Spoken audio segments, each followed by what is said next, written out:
Je m'appelle Whitney. J'ai 26 ans. Je suis infirmière de nuit.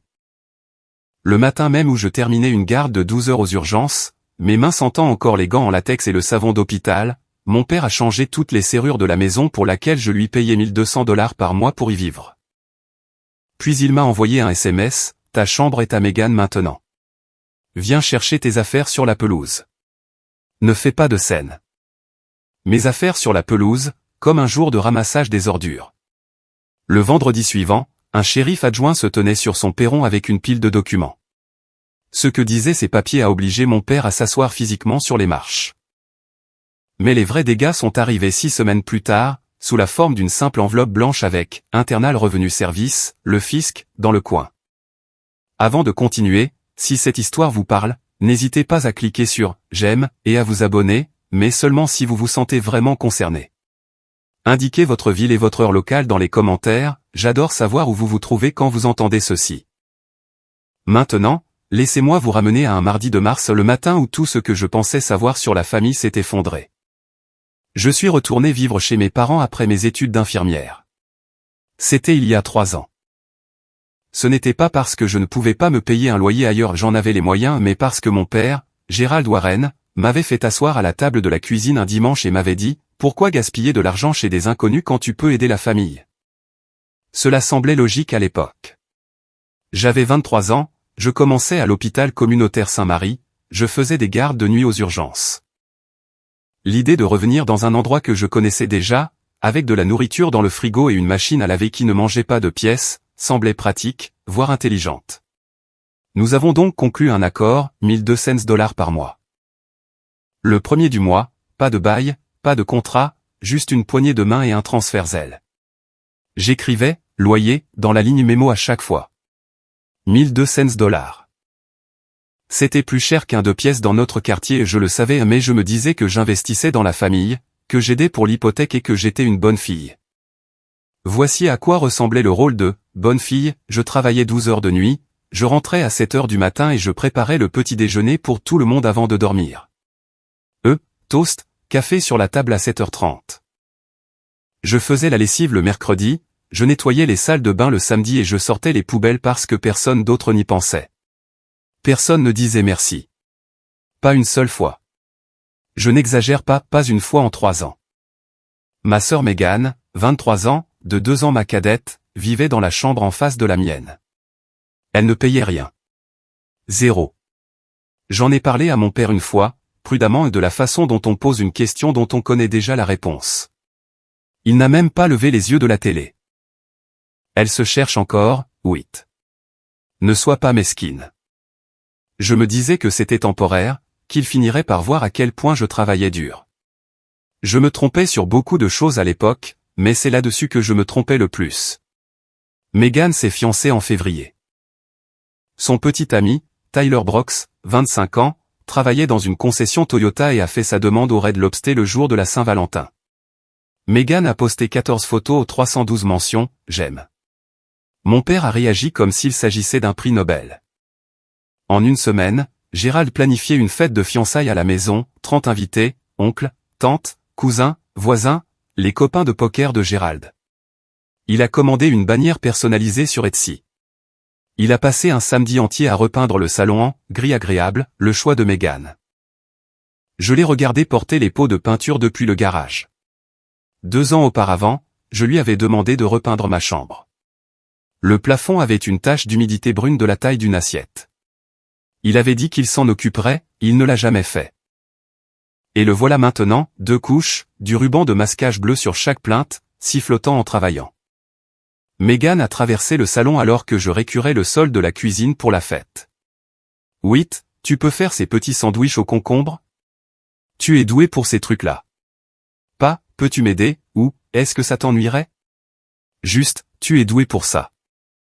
J'ai dit, bien sûr, parce que je disais toujours bien sûr. La semaine précédant la fête, je suis rentré d'une garde et j'ai trouvé Gérald debout dans l'encadrement de la porte de ma chambre avec 1 mètre ruban. Il mesurait le mur où se trouvait mon bureau. « Qu'est-ce que tu fais ?» Je réfléchis juste à du rangement. Il a enroulé son mètre et est passé devant moi sans un mot de plus. Je suis resté là, toujours en tenue d'infirmière, et j'ai ressenti quelque chose que je ne pouvais pas encore nommer. Rangement. C'est le mot qu'il a utilisé. Je n'y ai pas prêté attention sur le moment. J'aurais dû. Mardi 11 mars. J'ai dépointé de Saint-Marie à 6h52. La garde avait été difficile, un accident de moto à minuit, une grand-mère en arrêt cardiaque à 3h du matin.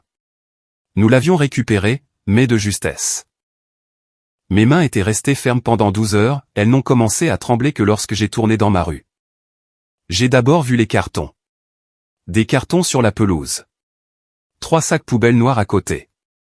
Un panier à linge renversé sur le côté, mes vêtements s'étalant sur l'herbe mouillée.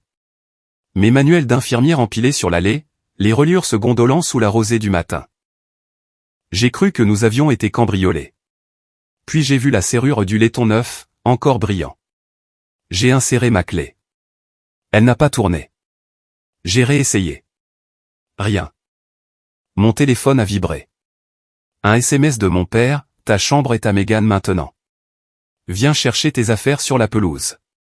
Ne fais pas de scène. Je l'ai lu 3 fois. Mon pouce a hésité sur le bouton d'appel. Puis un second message est arrivé, de ma mère, Carole, chérie, ton père a décidé que c'était mieux ainsi. Mieux. C'est le mot qu'elle a utilisé. Mieux. Je me suis assise sur la marche du perron. Le béton était froid à travers mon pantalon d'infirmière. Mon stéthoscope était encore autour de mon cou. J'ai regardé la pelouse, mes vêtements, mes livres et la petite boîte en bois où je gardais mon pompon de remise de diplôme et les boucles d'oreilles de ma grand-mère. Elle baignait dans une flaque d'eau. Je suis restée assise là pendant 11 minutes. Je le sais parce que je regardais l'horloge de mon tableau de bord là où j'étais garé. 11 minutes de silence. Puis j'ai fait quelque chose que je n'avais jamais fait en 26 ans de vie en tant que fille de Gérald Warren, j'ai arrêté d'essayer d'être là, gentille. Je n'ai pas essayé d'entrer. Je ne pouvais pas, évidemment. Alors, je me suis assise dans ma voiture et j'ai fait le calcul. 3 ans, 12 mois par an, $1,200 par mois, $43,200. C'est ce que j'avais payé à Gérald Warren pour vivre dans une chambre qu'il venait de donner au fiancé de ma sœur. Sans préavis, sans discussion, sans remboursement. J'ai vérifié mon compte d'épargne sur mon téléphone, $2100. C'est ce que 3 ans de loyer versé à papa m'avait laissé. Pas assez pour le premier et le dernier mois de caution n'importe où de décent. Pas assez pour un dépôt de garantie. Pas assez pour un cadre de lit. J'ai de nouveau regardé la pelouse. Certaines de mes affaires étaient déjà ruinées. La rosée avait traversé le carton. Un album photo ma remise de diplôme d'infirmière, grand-mère Ruth m'épinglant ma coiffe était sombre d'humidité sur le bord inférieur. Les pages allaient gondoler, elles ne seraient plus jamais plates. Mon téléphone a sonné. Gérald. J'ai laissé sonner. 5 sonneries. Messagerie vocale. Il a laissé un message, je l'ai écouté dans la voiture, vitre fermée. Whitney, ne sois pas mélodramatique. Viens chercher tes affaires avant que les voisins ne posent des questions. Et n'appelle pas ta grand-mère à ce sujet. Ça ne la regarde pas. N'appelle pas ta grand-mère. Il a dit ça comme un avertissement, comme s'il savait exactement qui prendrait mon parti et voulait la couper de moi avant. J'ai coupé le moteur et j'ai fixé la maison que j'avais aidé à payer. J'ai fixé la nouvelle serrure en laiton qui captait la lumière du matin comme un doigt d'honneur. Il avait tout planifié. Il avait attendu que je sois parti 12 heures de nuit, la garantie que je ne rentrerais pas et il avait mis ma vie sur la pelouse pendant que je posais des perfusions à des inconnus. Cela a changé quelque chose en moi, silencieusement et définitivement. Je suis allé à l'hôpital. Pas parce que je travaillais, mais parce que c'était le seul endroit où je me sentais en sécurité. La salle de repos du 3e étage a un canapé qui sent le café brûlé et le vinyle. Je me suis assise là et j'ai pleuré sans sanglots, juste en laissant couler. Des larmes coulant sur ma tenue pendant que je tenais un gobelet en carton rempli d'eau que je n'ai jamais bu. Donna Castillo m'a trouvé à 8h15. Donna est infirmière responsable de jour 34 ans, portoricaine, vive comme une étincelle, mariée à un homme dont le métier est de plaider. Elle m'a jeté un regard et a fermé la porte de la salle de repos. Parle. Je lui ai tout raconté, les serrures, le SMS, la pelouse, les cartons. Donna n'a pas dit, je suis désolé. Elle n'a pas dit, c'est terrible. Elle a posé une question à laquelle je ne m'attendais pas. Tu le payais par Zelle ou Venmo? Zelle, tous les mois. Qu'est-ce que tu écrivais dans le mémo? Loyer. Donna a sorti son téléphone et a appelé son mari, Marco, sur le champ. Elle a mis le haut-parleur. Marco Castillo, avocat spécialisé en immobilier, 7 ans de pratique, expert en litige locatif. Il m'a posé 3 questions. Avais-je un bail? Non. Depuis combien de temps je payais? 3 ans. Avais-je une preuve de paiement? Oui, 36 transactions Zelle, chacune étiquetée, loyer. Il y a eu un silence au bout du fil. Il vient de commettre un lockout illégal sur une location sans bail écrit, tenancy at will, a dit Marco. C'est une violation de la loi dans votre état. Peu importe que ce soit la famille. Peu importe qu'il n'y ait pas de bail papier. J'ai fixé le téléphone. Qu'est-ce que je fais? Fais une capture d'écran de chaque transaction Zelle ce soir. Absolument toutes. Et quoi que tu fasses, ne supprime pas ce SMS qu'il t'a envoyé. Marco a ajouté une dernière chose avant de raccrocher, ton père a-t-il déclaré ses revenus locatifs sur ses impôts? Je n'en savais rien, mais j'avais un pressentiment. J'ai essayé une dernière fois, vraiment la dernière. Parce que je me devais de savoir que j'avais demandé avant d'agir. Mardi soir, j'étais dans la chambre d'amis de Donna, j'ai chargé mon téléphone et j'ai appelé Gérald. Il a décroché à la 2e sonnerie. Papa, je dois te parler pour la chambre. Rien à dire. La décision est prise. Je te paie un loyer depuis 3 ans. Tu aidais pour la maison. Ce n'était pas un loyer. Tu m'as envoyé des SMS disant le loyer est dû le 5 tous les mois, papa. Silence. 3 secondes pleines. J'ai compté. Ne déforme pas mes propos, Whitney. J'ai besoin de 30 jours. C'est tout ce que je demande. Ta sœur a besoin de la chambre maintenant. Tu as 26 ans. Débrouille-toi. Clic. Il m'a raccroché au nez. Gérald Warren, l'homme qui m'avait appris à dire s'il vous plaît et merci, qui m'avait donné une fessée une fois pour avoir claqué une porte parce qu'on ne manque pas de respect à cette maison, venait de raccrocher au nez de sa fille qui demandait un préavis de 30 jours. J'ai posé le téléphone sur la table de chevet.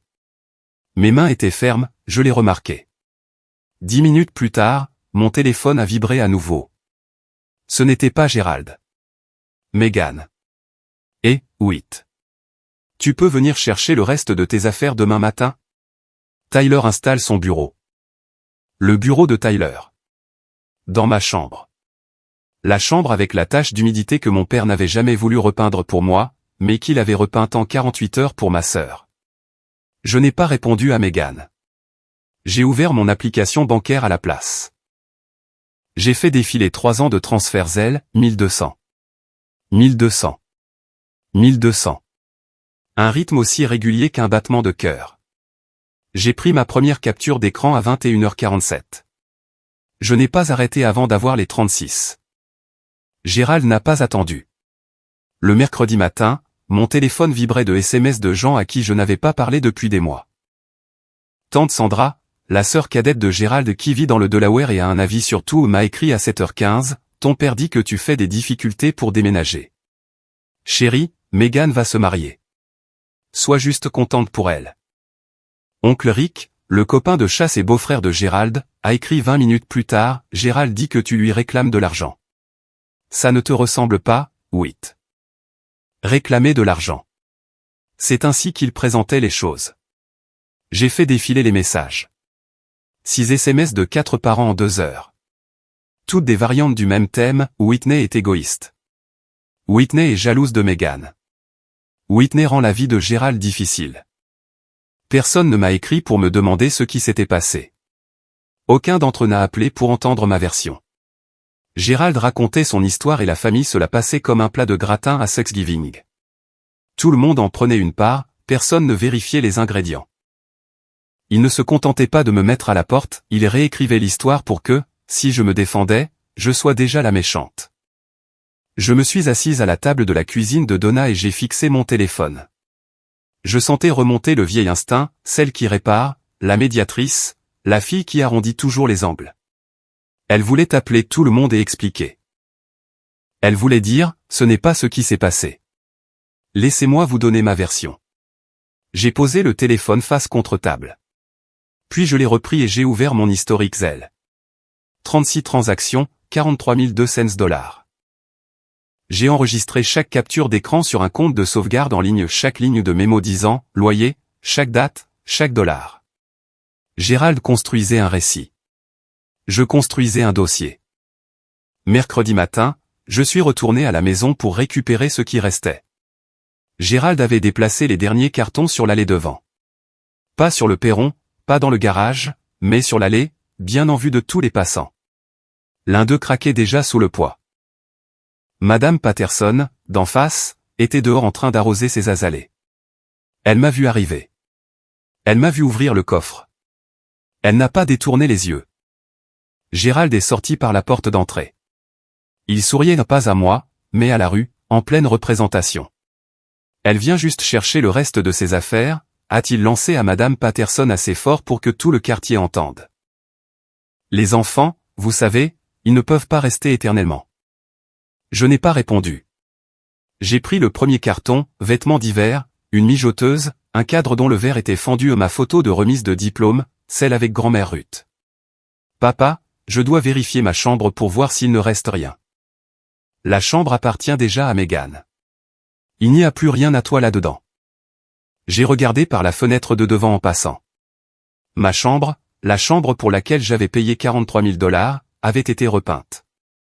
Nouveau rideau, nouveau couvre-lit. Le bureau de Tyler était déjà contre le mur du fond. En 2 jours, il avait converti toute ma vie en bureau pour quelqu'un d'autre. En 2 jours. Gérald s'est tourné vers Madame Patterson et a haussé les épaules en grimaçant un sourire. L'amour vache. L'amour vache. C'est comme ça qu'il appelait ça. J'ai chargé le dernier carton dans mon coffre. Je n'ai pas claqué la porte, je l'ai fermée doucement, délibérément. Je voulais qu'il pense que j'abandonnais. Ce n'était pas le cas. Mais j'ai bien noté le numéro de Madame Patterson dans l'annuaire du quartier. Elle était là. Elle avait vu les cartons sur la pelouse. Elle avait entendu chaque mot. Les témoins s'en souviennent. Ce soir-là, Marco Castillo a étalé un bloc de papier légal jaune sur la table de Donna et s'est assis en face de moi comme un mécanicien vous montrant ce qui ne va pas sous le capot. 3 mesures, a-t-il dit. Chacune est distincte. Chacune est légale. Et chacune va attirer son attention. Il a levé un doigt. Premièrement, plainte pour lockout illégal.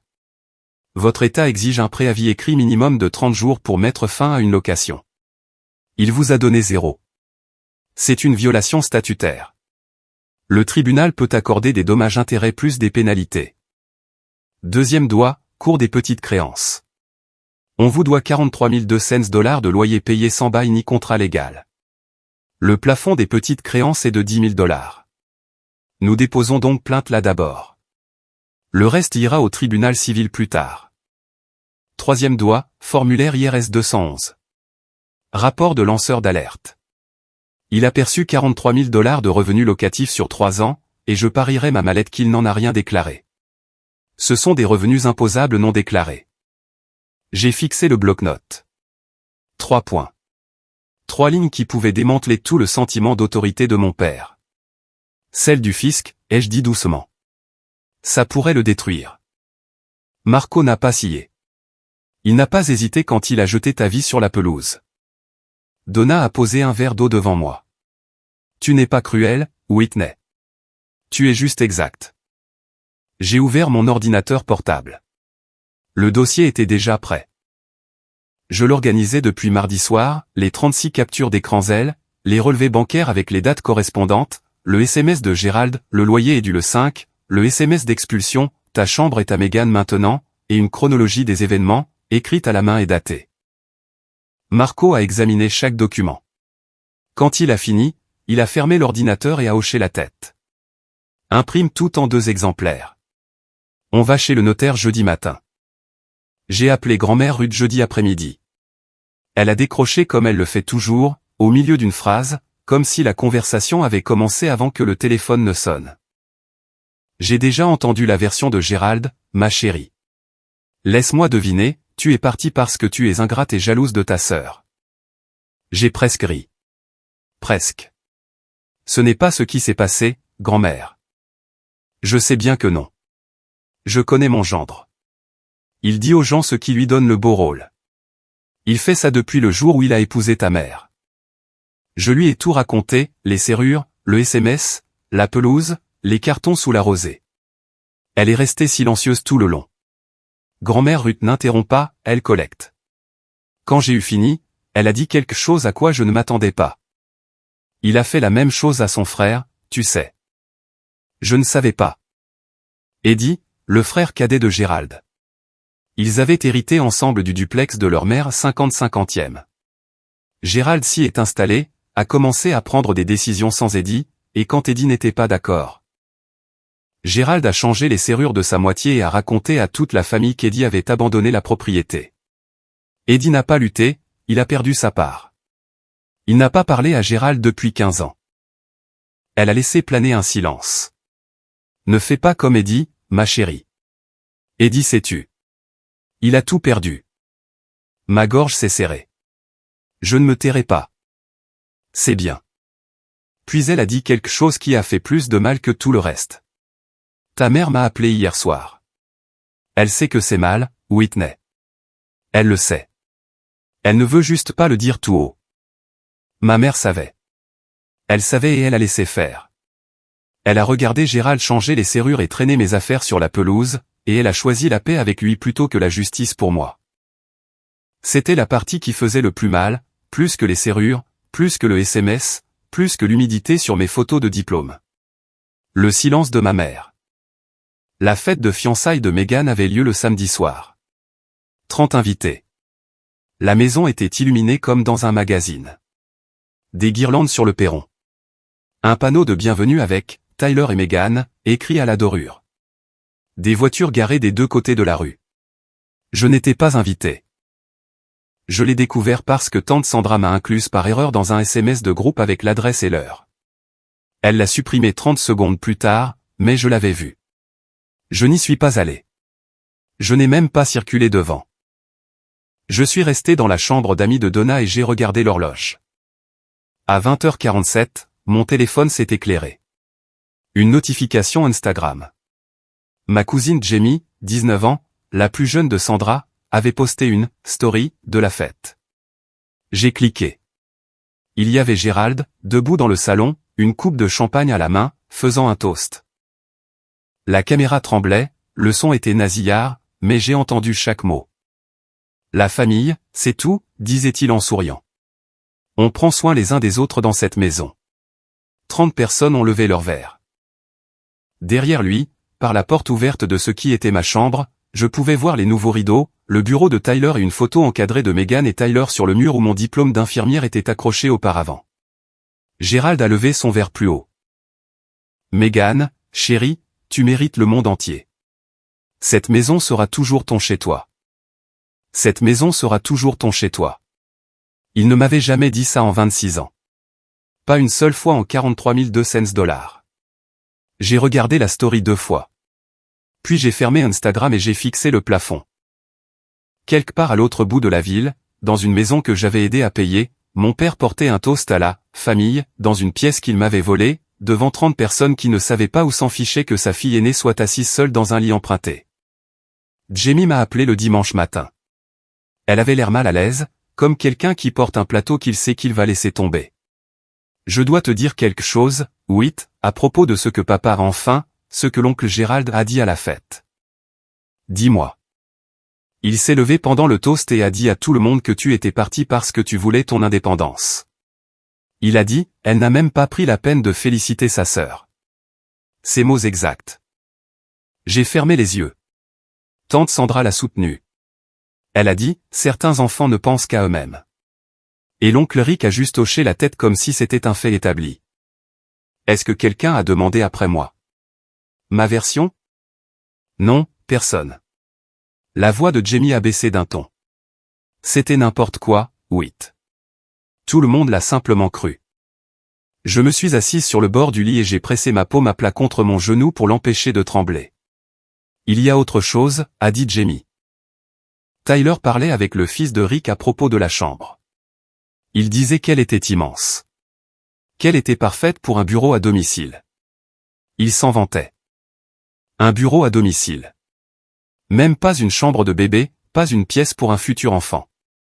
Tyler, un vendeur de voitures qui connaissait ma famille depuis 11 mois, était assis à un bureau dans une chambre pour laquelle j'avais payé un loyer pendant 3 ans, et il se vantait de la superficie. Mon père n'avait pas seulement donné ma chambre, il avait effacé mon nom lors d'une fête où je n'étais pas invité.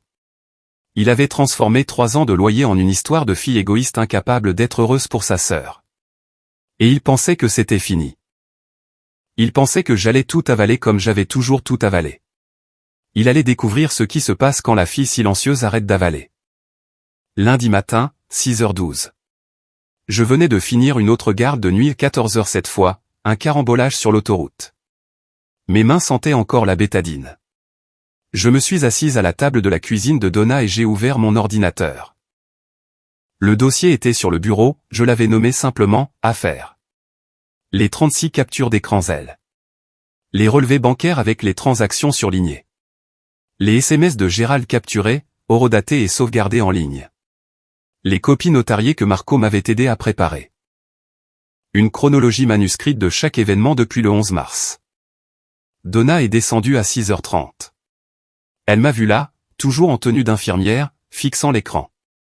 Elle n'a pas demandé si ça allait. Elle a versé 2 tasses de café, en a posé une devant moi et s'est assise. Nous n'avons pas parlé, elle est juste restée là.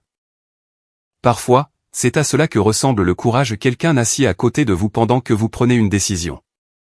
À 6h45, j'ai appelé Marco. Je suis prête. Il n'a pas hésité. Le tribunal ouvre à 8h30. Je me suis douché. J'ai mis une tenue d'infirmière propre, les seuls vêtements professionnels que j'avais qui n'étaient pas froissés dans un sac poubelle. Je me suis séché les cheveux. Je me suis regardé dans le miroir. Je ne voulais pas de vengeance, je voulais ce qui m'était dû. Il y a une différence. La vengeance est bruyante. La vengeance, c'est un appel à minuit, un scandale lors d'une fête, un message sur Facebook. Ce que je voulais, c'était de la paperasse, de la documentation d'un juge lisant le mot « loyer » 36 fois de suite et demandant à mon père de s'expliquer. J'ai pris le dossier. Donna se tenait à la porte. Je serai là quand tu reviendras. J'ai conduit jusqu'au tribunal, vitre baissée. L'air de mars était froid et vif. Mes mains étaient fermes sur le volant. Elle l'avait été toute la nuit, elle n'allait pas trembler maintenant. Le tribunal de comté est un bâtiment trapu en briques sur Elm Street, avec un détecteur de métaux à l'entrée et des néons qui donnent à tout le monde l'air fatigué. Je suis arrivé à 8h22. Il y avait 4 personnes devant moi au guichet du greffe. Je faisais la queue en tenant une enveloppe Kraft assez épaisse pour paraître importante. Ma tenue de travail avait encore le pli de l'hôpital. Quand je suis arrivé au comptoir, une femme avec des lunettes de lecture et un badge au nom de « Dolores » m'a regardé comme les greffiers regardent tout le monde, patiente, neutre, prête à s'ennuyer.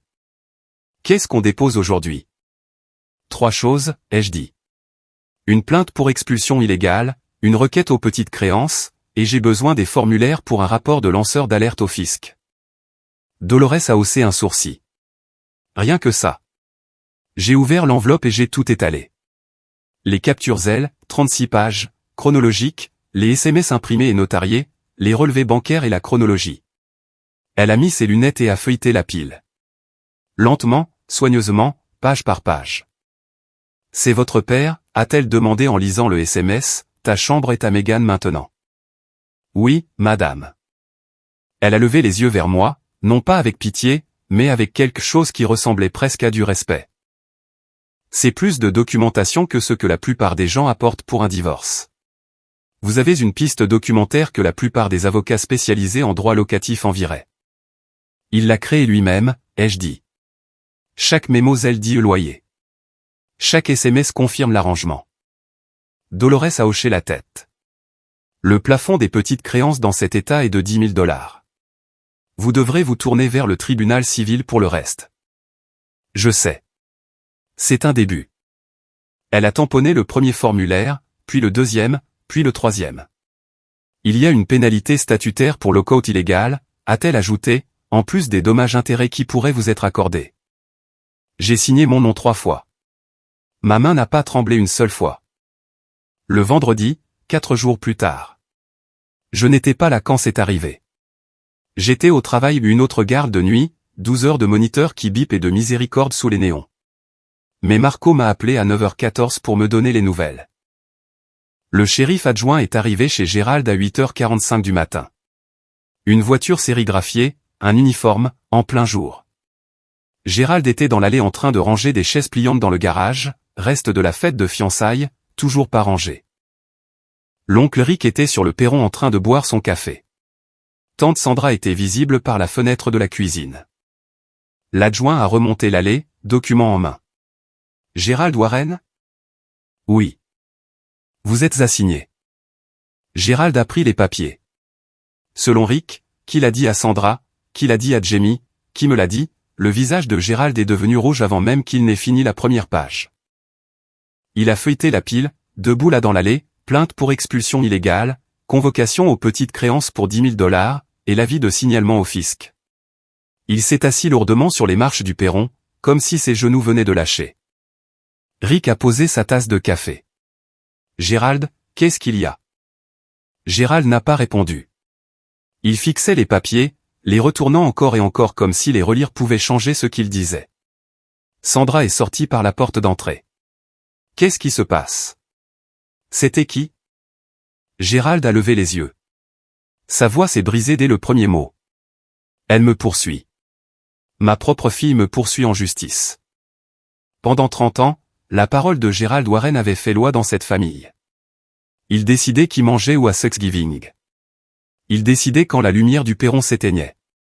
Il décidait à qui appartenait telle chambre. Ce vendredi matin, debout dans sa propre allée avec son café qui refroidissait, il a découvert que la vraie loi n'était pas d'accord. Mon téléphone n'a pas arrêté de sonner de toute la journée de vendredi. L'oncle Rick a appelé en premier. J'ai décroché. Whitney, qu'est-ce que tu as fait? J'ai déposé ce qui était légal et exact, oncle Rick. J'étais sa locataire pendant 3 ans. Il a raccroché. Tante Sandra a appelé ma mère. Ma mère m'a appelé en pleurant. Pas des pleurs de colère, juste des pleurs impuissants, le son d'une femme qui a passé 30 ans à éviter précisément le moment où elle se trouve. Whitney, s'il te plaît, peux-tu retirer ta plainte? Il n'y a rien à retirer, maman. C'est enregistré. Puis Megan. Sa voix a jailli du téléphone comme une alarme de voiture. Tu gâches mes fiançailles. Tu t'en rends compte, n'est-ce pas? Tout ça parce que tu es jalouse. Tu as toujours été jalouse. Tout ça, c'est pour $43 000 et une expulsion illégale. On se voit au tribunal, Megan. Elle a bafouillé quelque chose sur mon égoïsme et mon goût pour le mélodrame. J'ai dit au revoir et j'ai posé le téléphone sur la table de chevet. Gérald a appelé en dernier. 21h18, il n'a pas crié. Cela m'a surprise. Sa voix était tendue, sous pression, la voix d'un homme faisant de gros efforts pour ne pas hurler. Tu fais entrer le fisc dans ma maison. Dans ma maison? Tu as jeté mes affaires sur la pelouse. C'est le même genre d'énergie, papa. Cet argent, c'était entre nous. Ce n'était pas un revenu.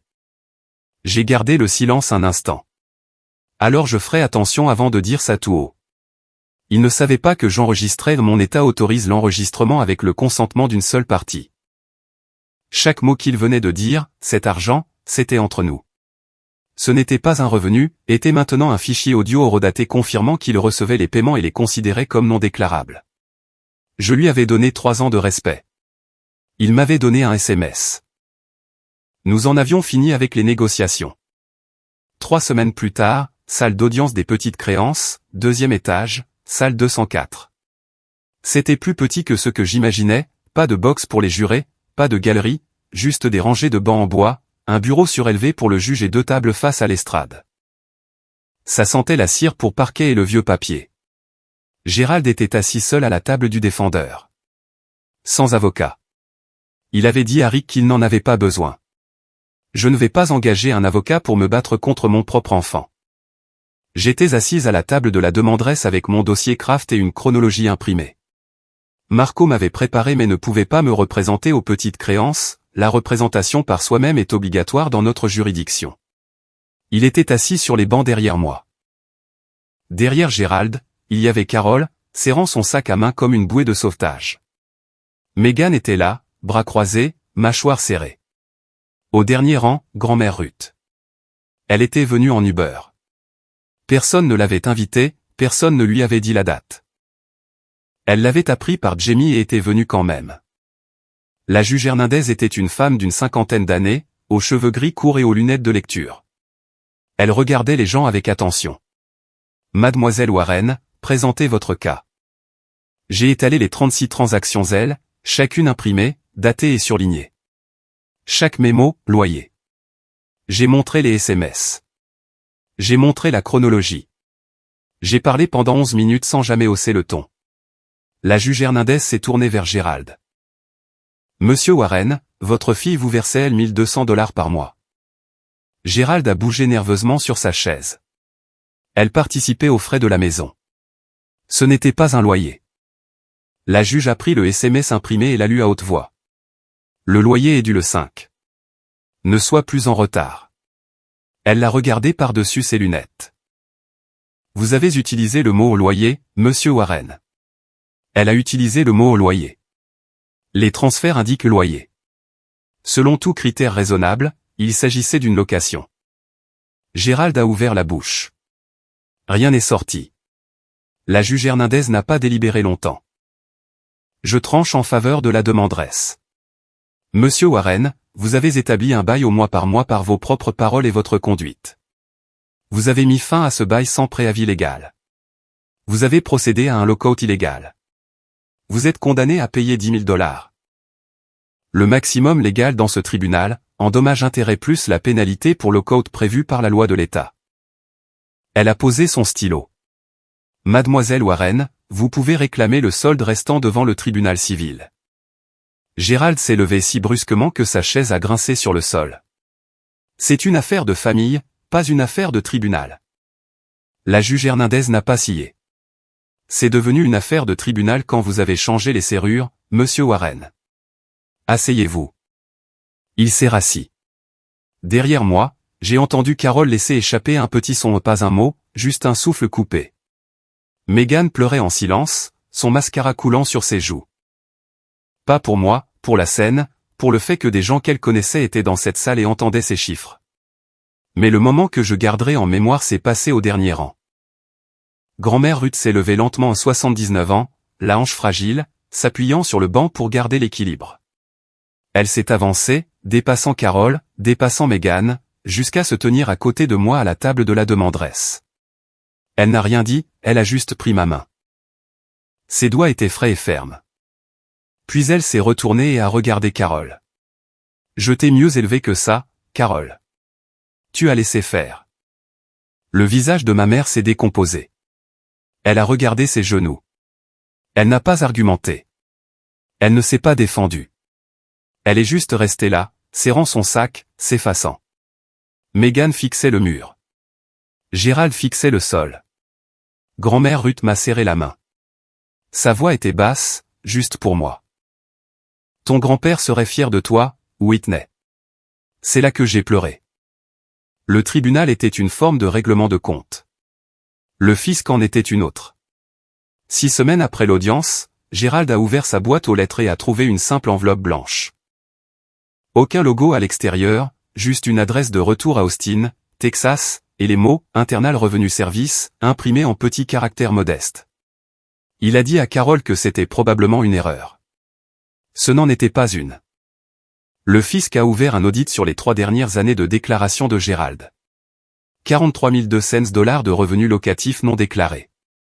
Pas déclarés, pas enregistrés, mentionnés sur aucun des formulaires 1040 qu'il avait soumis. Marco m'a expliqué les chiffres au téléphone, cliniquement, comme un médecin lit des résultats d'analyse. Impôts fédéraux impayés sur les revenus non déclarés, environ 11 000 $. Pénalité pour non-déclaration, entre 4 000 et 6 000 $. Intérêts accumulés sur 3 ans, environ 2 000 $ de plus. Responsabilité totale estimée, entre 17 000 et 22 000 $. Et ce n'était que le fisc. Gérald devait toujours les 10 000 $ des petites créances, et je n'avais pas encore déposé le dossier au civil. Il a dû engager un CPA, expert comptable certifié, pour le représenter lors de l'audit. Rien que cela a coûté 4000 $. Gerald Warren, l'homme qui ne voulait pas dépenser 40 $ pour un pot de peinture pour mon plafond, signait maintenant des chèques à des comptables et voyait son compte d'épargne se vider. Jamie m'a dit que Gerald avait essayé d'emprunter de l'argent à l'oncle Rick. Rick a répondu, non, j'ai mes propres factures.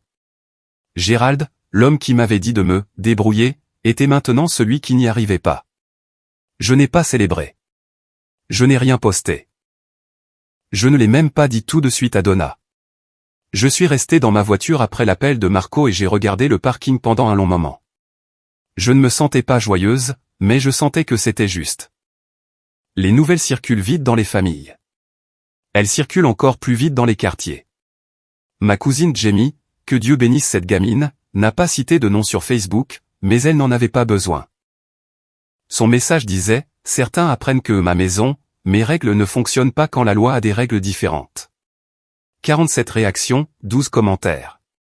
Tout le monde dans la famille savait de qui elle parlait. Tante Sandra a disparu des radars. La femme qui m'avait écrit, « Sois juste heureuse pour ta sœur », 2 semaines plus tôt n'avait plus rien à dire. Elle n'a pas appelé Gerald. Elle ne m'a pas appelé. Elle s'est simplement évaporée dans ce silence confortable où se réfugient les gens quand ils réalisent qu'ils ont choisi le mauvais camp. L'oncle Rick a arrêté de venir pour les soirées poker. Mais le quartier a été la partie que Gerald n'avait pas vu venir. Madame Patterson, le témoin, la dame aux azalées, la femme qu'il avait regardé jouer à « l'amour vache », pendant que mes affaires traînaient sur l'herbe mouillée, a parlé. Pas par méchanceté, juste par honnêteté factuelle. Elle l'a dit aux Henderson d'à côté. Les Henderson l'ont dit au Cooper. À la fin du mois, la moitié du pâté de maison savait que Gerald Warren avait mis sa fille, qui payait son loyer, à la porte et s'était fait remettre une assignation par le shérif dans sa propre allée. Gerald n'a pas été invité à la fête de quartier cet été-là, une première en 11 ans. Carole a arrêté de sortir de la maison pendant 2 semaines, elle se faisait livrer ses courses. Et puis le dernier domino, Tyler Brooks, le fiancé de Megan, le vendeur de voitures avec le bureau à domicile dans mon ancienne chambre, a commencé à poser des questions. On devrait peut-être prendre notre propre appart, a-t-il dit à Megan. Je ne veux pas commencer un mariage dans une maison avec ce genre d'histoire. Megan et Tyler ont repoussé le mariage. Pas pour des raisons d'argent. Pas à cause de moi. Mais parce que Tyler ne voulait pas commencer sa vie dans une maison qui était devenue une pièce à conviction pour un tribunal. Megan a rejeté la faute sur Gerald. Ma mère m'a appelé un jeudi. Sa voix semblait avoir vieilli de 10 ans. On peut se parler? Juste nous deux, s'il te plaît. Nous nous sommes retrouvés dans un café près de la route Sud, un terrain neutre, assez public pour qu'aucune de nous ne s'effondre trop violemment. Elle était déjà installée dans un box quand je suis arrivé, tenant un mug duquel elle ne buvait pas. Ton père a beaucoup de mal, a-t-elle dit. L'histoire avec le fisc le ronge. J'ai serré mon propre mug. Il a jeté ma vie sur la pelouse, maman. Pendant que je sauvais des vies à l'hôpital. Il pensait que tu comprendrais. Il pensait que je me tairais. Il y a une différence. Carole a fixé son café. Ses yeux étaient rouges, mais les larmes étaient déjà passées probablement dans la voiture, probablement seule. Elle ressemblait à une femme qui avait passé 30 ans à construire une maison sur les fondations de quelqu'un d'autre et qui venait de sentir la première fissure. J'aurais dû dire quelque chose, a-t-elle murmuré. J'avais peur de lui. Je sais que tu avais peur. Je ne dis pas ça pour me trouver une excuse. Je te dis juste la vérité. Je te crois, maman, mais tu as quand même laissé faire. Elle a pleuré doucement. De cette façon dont on pleure dans les cafés, replié sur soi, contenu, embarrassé. Je n'ai pas tendu la main vers elle. Pas pour la punir, mais parce que la réconforter maintenant l'aurait dédouanée, et elle avait besoin de faire face à ses responsabilités. Je t'aime, ai-je dit. Je t'aime, mais je ne peux pas revenir dans une maison où ma valeur se mesure à ce que je suis prête à sacrifier. Elle a essuyé ses yeux avec une serviette en papier. Quand es-tu devenue si forte? Je ne suis pas forte, maman. J'en ai juste fini de payer le prix pour être celle qu'on ignore. Elle m'a regardé comme si elle me voyait pour la première fois. C'était peut-être le cas. 3 mois plus tard, j'ai signé un bail, un vrai, avec mon nom imprimé sur chaque page, pour un 2 pièces à 6 pâtés de maison de Saint-Marie. Rez-de-chaussée, à 12 minutes du travail. Loyer, 890 $ par mois moins que ce que je payais à mon père. Le chèque des petites créances de 10 000 $ a été encaissé la même semaine. Je l'ai utilisé pour le premier et le dernier mois de loyer, le dépôt de garantie, un matelas et une table de cuisine d'occasion. Le reste est allé sur mon compte d'épargne. Mon épargne, à mon nom, sous mon contrôle. Donna m'a aidé à emménager. Elle est venue avec sa camionnette, 3 paniers à linge remplis d'ustensiles de cuisine d'occasion et un pack de soda au gingembre parce que, le champagne c'est pour ceux qui ont fini, et toi tu ne fais que commencer. J'ai installé la chambre en premier, accroché les rideaux que Donna avait trouvés chez Emmaüs, et rangé mes livres d'infirmière sur une étagère qui n'appartenait à personne d'autre. Le samedi après-midi, on a frappé à la porte. J'ai ouvert et j'ai trouvé grand-mère Ruth dans le couloir, tenant une lampe. C'était une lampe en laiton, ancienne, avec un abat-jour en verre vert. Le cordon avait dû être changé au moins 2 fois. C'était la mienne quand j'ai pris mon premier appart, a-t-elle dit. En 1967. Je veux que tu l'aies. Je l'ai branché le soir même. Elle projetait un cercle d'ambre chaleureux sur la table de la cuisine. Le genre de lumière qui fait que même une petite pièce ressemble à un foyer. Ce soir-là, je me suis assise à ma table. Ma table, dans mon appartement, derrière ma serrure, et j'ai dîné seul. Une soupe réchauffée et un toast. Rien de spécial. Mais le calme était différent ici. Ce n'était pas le calme d'être ignoré. Ce n'était pas le calme d'être celle qui maintient la paix. C'était le calme de la propriété. Ces 1 200 $ par mois allaient autrefois à un homme qui ne me voyait pas, maintenant, il paie pour un endroit qui m'appartient. Gérald a appelé un dimanche soir. 19h14, j'ai failli ne pas décrocher. Pas par colère. J'avais dépassé cela. C'était plutôt cette hésitation que l'on a avant d'ouvrir une porte que l'on a déjà décidé de franchir. J'ai répondu. Whitney. Sa voix était différente. Pas douce. Gérald Warren ne fait pas dans la douceur. Mais les angles étaient émoussés. L'autorité avait disparu. Salut, papa. Je ne pensais pas que tu irais aussi loin. Je ne pensais pas que tu jetterais mes affaires sur la pelouse. Il a expiré. Un long soupir. Le genre de souffle qui évacue quelque chose de lourd. J'essayais de bien faire pour ta sœur. En agissant mal envers moi. Silence. 5 secondes. 6. J'ai laissé planer le silence. Je ne l'ai pas comblé. Le fisc veut 22 000 $, a-t-il dit finalement. Il l'a dit comme on annonce un diagnostic. À plat. Factuel. Toujours sous le choc. Je suis désolé de l'apprendre, papa. Vraiment. Ah bon? Oui. Je ne veux pas te voir souffrir. Je n'ai jamais voulu ça. Encore un silence. J'entendais la télé en fond. ESPN. Un match de basket. La bande-son de toutes les soirées que j'avais passées dans cette maison. J'espère que tu trouveras une solution, ai-je dit. Je le pense vraiment. Mais je ne reviendrai pas. Il n'a pas dit, je t'aime. Il n'a pas dit, je suis désolé. Il n'a pas dit, tu le regretteras. Il a juste respiré à l'autre bout du fil. Très bien, a-t-il dit avant de raccrocher. C'était le mot le plus honnête qu'il m'ait dit depuis des années. Pas une excuse, pas une reddition, juste, très bien, une reconnaissance que le sol s'était dérobé sous ses pieds et qu'il ne pouvait pas revenir en arrière. J'ai posé le téléphone et j'ai regardé la lampe de Ruth briller sur la table. Pour la première fois depuis des mois, je ne me sentais pas en colère. Je ne me sentais pas triste. Je me sentais simplement en paix avec tout ça. Les gens me demandent si je le regrette. Oui, je le regrette. Je regrette les 3 années passées à croire que le silence serait récompensé.